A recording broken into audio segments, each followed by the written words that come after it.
अस्सलाम वालेकुम नाज़रीन, असां हिन वक़्तु मौजूदु आहियूं मिलवॉकी में जेको विस्कॉन्सन रियासत जो हिकिड़ो शहर आहे जिते हिन वक़्तु रिपब्लिकन पार्टी जो नेशनल कन्वेंशन थिए पियो। हर 4 सालनि खां पोइ जॾहिं सदारती इलेक्शन थिए थी, ॿिन्ही पार्टियुनि जा जेके आहिनि उहे कन्वेंशन मुनक़िद थींदा आहिनि। हिन भेरे रिपब्लिकन पार्टी जो कन्वेंशन मिलवॉकी में थिए पियो ऐं मिलवॉकी जे अंदरि हिन वक़्तु मेलो मतल आहे। 4 ॾींहंनि जो कन्वेंशन आहे। उन हवाले सां पूरी दुनिया मां जेके आहिनि मुख़्तलिफ़ सहाफ़ी हिते पहुतल आहिनि ऐं उहे जेके आहिनि हिक ॿिए सां उन खां अलावा हज़ारनि जी तादाद में रिपब्लिकन पार्टी जा जेके आहिनि उहे कारकुन बि हिते आहिनि, पर उन सां गॾोगॾु सीक्रेट सर्विस, पुलिस ऐं पूरो हिकिड़ो मेलो मतल आहे।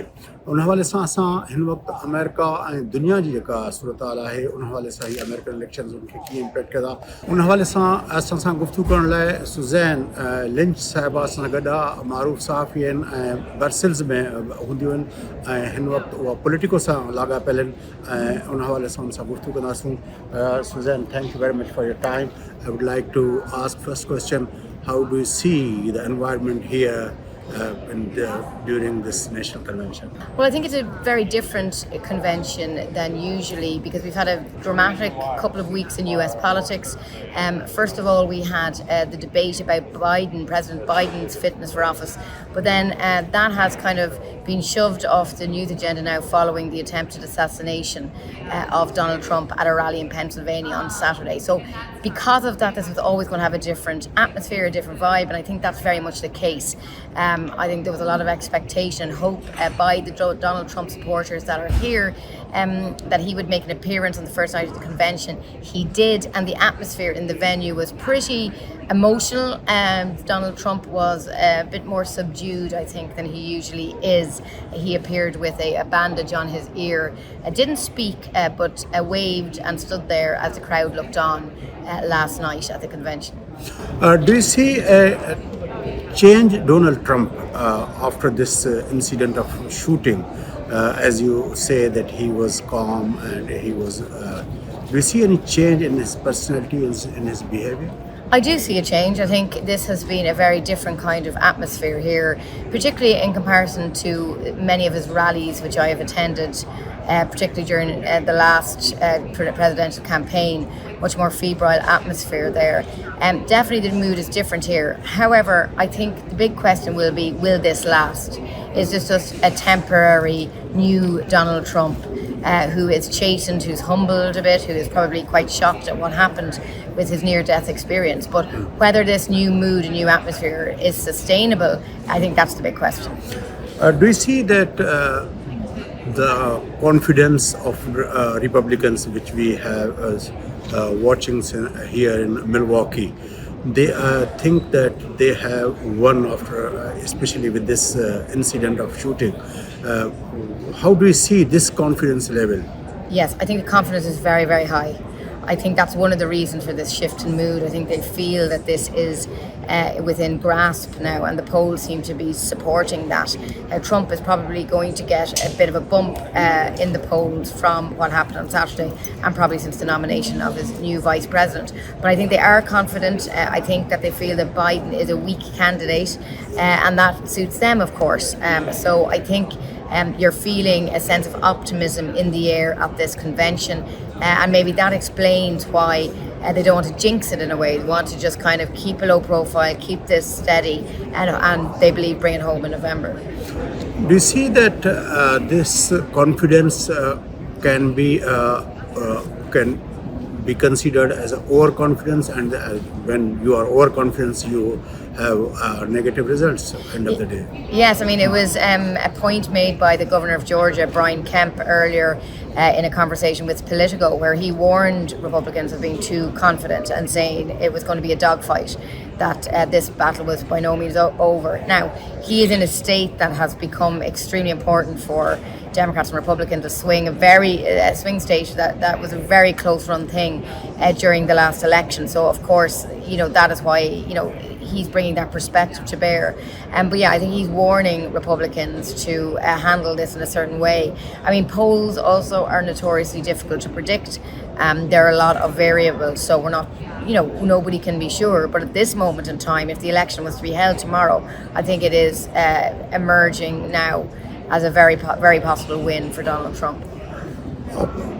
as a countrywide support for Trump is, of course, it is evident that it has increased after this incident. But do you see, when we talk about the American elections, that is not about the 50 states. Practically speaking, it is all about 5 to 6 or 7 states, which are called as a swing states or battleground states. Do you see there is a lot of such big impact on those battleground states? Yeah, I mean, you're absolutely right. That's what it comes down to in US elections. And actually, the profile of some of these states have changed over the last few election cycles. So states, for example, like Florida, which was famously a swing state, it's an important state because it's got so many electoral college votes. But Florida has become more deeply Republican, really, in the last few years.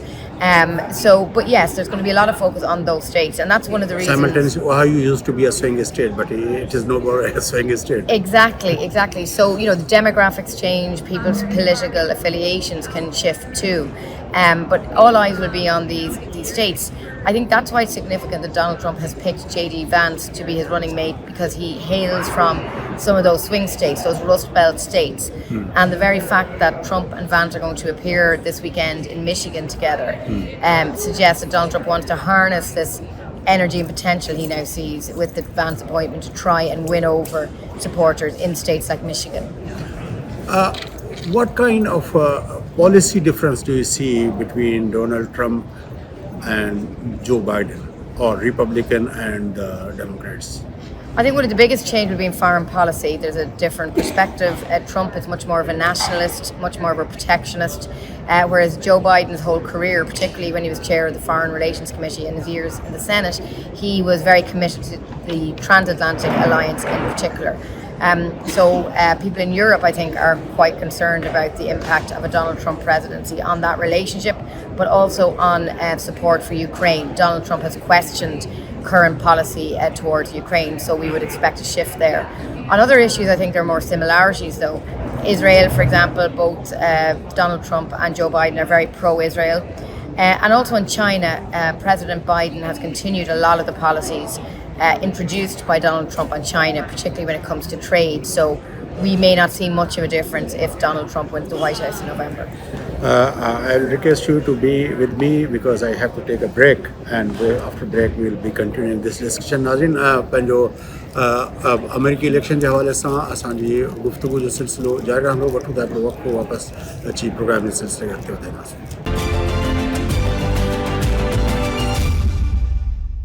Welcome back नाज़रीन, अचो programme जे सिलसिले खे अॻिते वधायूं। गुफ़्तगू हलंदड़ आहे politico जी senior सहाफ़ी आहिनि लिंच साहिबा, जेका पंहिंजो ब्रसेल्स में पंहिंजो बेस्ड आहिनि, पर हिन वक़्तु जेको आहे मिलवॉकी जे अंदरि पूरी दुनिया मां जेके सहाफ़ी पहुता आहिनि उन्हनि में लिंच साहिबा बि हिते पहुतल आहे। पर उनजो जेको आहे काफ़ी तजुर्बो आहे अमेरिकन पॉलिटिक्स जे हवाले सां, उन हवाले सां असांजी गुफ़्तगू हलंदड़ हुई। अचो त उन गुफ़्तगू खे अॻिते वधायूं। Well, as you are talking about the foreign policy issues, do you think that you are talking about China, the traditional democratic policy on China was in the Obama era was engaging China, but Trump reversed it and it started a trade war, and we heard this sentence. But that foreign policy, Biden was have to continue the Trump policy. He was unable to reverse it and to go to the traditional democratic policy of engaging China. How do you see that it is a retreat of the Democrats? Yeah, I do think that I think the economic picture has changed globally. I think there has been a general move away from free trade and from a belief in the international order when it comes to globalization, and a lot of mistrust has crept in about China's trade intentions, and indeed about Xi Jinping and the way he's running his country. So that means things are different now than they were when Obama was there in the White House and Joe Biden was his president. China has changed, the world has changed, and I think Western economies' views on trade have changed, and I think Biden reflects that. So I think part of his policy is to protect the domestic worker, American worker, and I think that's what part of why he has been taking a relatively tough stance on China. We've seen America introduce new tariffs on electric vehicle imports, for example, going further than, say, Europe, which, yes, did introduce some tariffs, but not as strenuous. So I think we're going to see quite an alignment and a continuation of the current China policy, no matter what happens in November's election. Do you see, when we talk about the protecting the local workers in America, but the basic question is that China has low-wage workers. Donald Trump or Biden or anyone can not force the American people to work on such a low wages.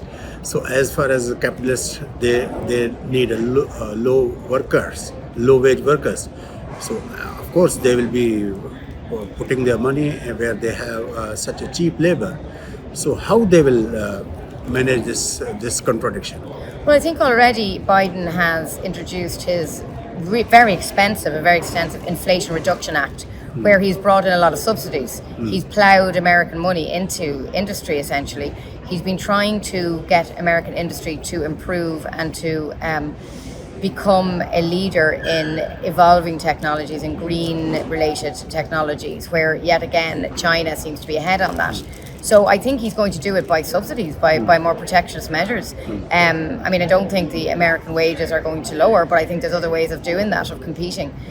Also, China has changed. It's developed more as an economy. It's less slow-run. You know, it's itself moved up. A lot of its people have moved out of poverty. So there's been a change in China's role, I think, in the world. But no, I think there is commitment by both parties now to put more state money or more subsidies, which we kind of saw during Trump's era, really, as well. Like we saw, 2020, around that time, a movement towards this after the pandemic. And I think the American people, the American economy kind of got used to this kind of interventionism. And I think that may continue, although traditionally Republicans would not be as favourable to those kind of measures as Democrats would be. So you think if the Trump comes, he will continue with the Biden's policy of putting money for the blue-collar workers? Maybe not so much, but I think it's going to be difficult for him to move away from that, because even at this convention, we've seen him appeal to union workers. The head of the Teamsters Union addressed the Republican National Convention for the first time, which is remarkable in one sense because, Joe Biden himself, he launched his presidential campaign in 2020 in a union hall in Pittsburgh, in a Rust Belt state. He sees himself as somebody who's connected to the labor movement. So Donald Trump has always argued that he sticks up for the American worker. We also see J.D. Vance now saying the same thing. So it's going to be hard for them to walk away from commitments to those workers. So now, as we are talking about the foreign policy, 4 countries around the world are considered as excess of evils: Putin's Russia, Xi Jinping's China, Iran, and North Korea. Do you think that this alliance, the policy of both the parties have any difference on these 4 countries? Well, I think certainly in North Korea there's a difference. During the Donald Trump presidency, I was a reporter here in Washington, and he obviously pursued a policy of engagement with Kim Jong-un. So let's see if he resumes that if he wins in November. So that's one thing. I mean, Iran, I think, and the issue there is Iran's involvement now, or connection with the Middle East and what's happening in Israel, Palestine. So I think that complicates discussions around Iran and discussions about ever reviving the nuclear deal that President Obama signed. So I think, again, things have changed since those. On Russia, we know that Donald Trump, again, did engage with President Putin, but that was before the invasion of Ukraine. So let's see what he would do if he is in power. Again, although he has made it clear that he feels that he could stop the war in some way, he feels that America needs to curtail its help for Ukraine. So, I mean, it could have big changes in that area. As we were talking about Iran, recently they have their elections, and a moderate leader has been elected by the Iranian people. Do you think that the nuclear deal, which was set aside by Trump, will be reconsidered because the Iranian newly elected Iranian president has offered a dialogue with the Europeans? I don't think it will. I don't think either party will engage in that at this point. I think there's a couple of reasons. There's some skepticism about whether the real power has actually changed in Iran. Who's actually running the country there. And secondly, there's always been a problem with Congress about getting support in Congress for the Iran deal. Even a lot of Democrats weren't happy with it the first time round.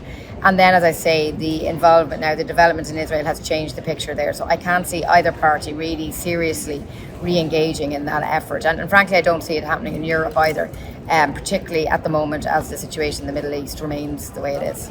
Okay, let's talk about the relationship between USA and the Europe, because it has been a kind of consideration from years that Europeans were considering their own security system, and before the 9/11, and simultaneously when the Trump came, he was talking about the NATO's role and the funding by the American taxpayers' money, and he has complaints about all other European NATO members that they are not contributing properly. Do you think that after Ukraine war and 9/11 has provided an opportunity for this alliance of America and the Europeans, but still they have their kind of lot of issues to be dealt with? Yeah, I do think Donald Trump is likely to continue his call for Europe to invest more in defence. However, I think things have changed in the last year or two. They have changed. A lot more NATO countries are now investing a lot more money in defence because of the invasion of Ukraine. So countries like Germany have really, really increased their expenditure on defence, like phenomenally so over the last 18 months or so. So not all countries are meeting the 2% target of GDP that is set out in NATO, but a lot more European countries are. So I think, again, this has changed since Donald Trump was in power first time around. And he wasn't the first president to call for Europe to do more in terms of defence spending. President Obama also criticised Europe for the same thing. But I think the Europeans are more worried about Donald Trump's commitment to the NATO alliance, given that he has continuously criticised NATO. They're worried about that. Obviously, the only time that Article 5 was invoked, where a mutual defence clause essentially was after 9/11. Europeans are obviously hoping that won't have to happen again in Europe, but there are a lot of countries, particularly in the east of Europe, who are very concerned about the war in Ukraine and about how they are just on the border of that war and that they could be next in Putin's sights.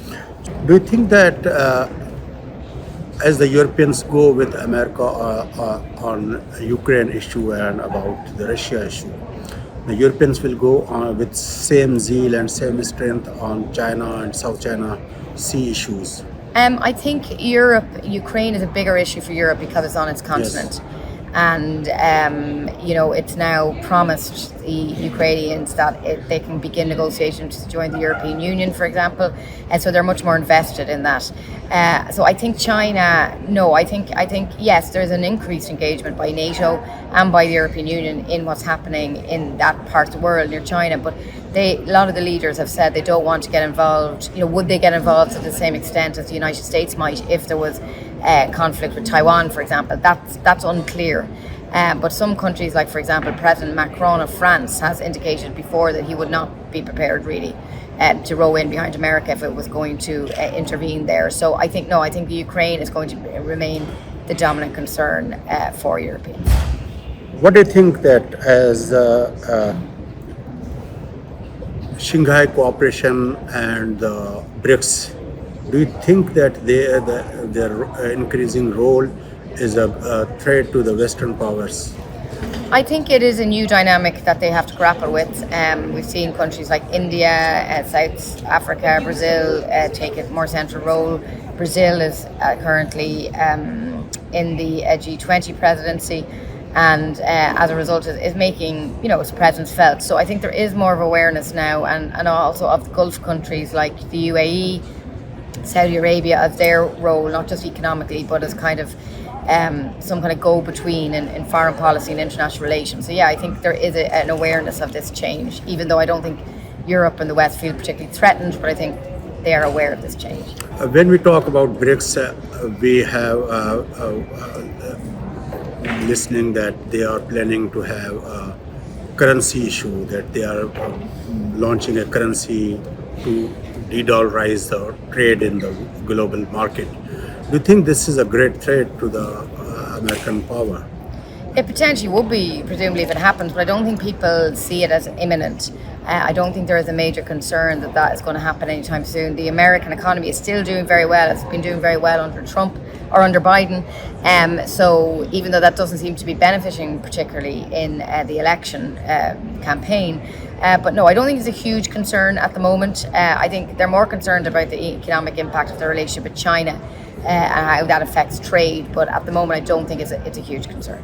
Thank you very much for your time and your very thought-provoking views.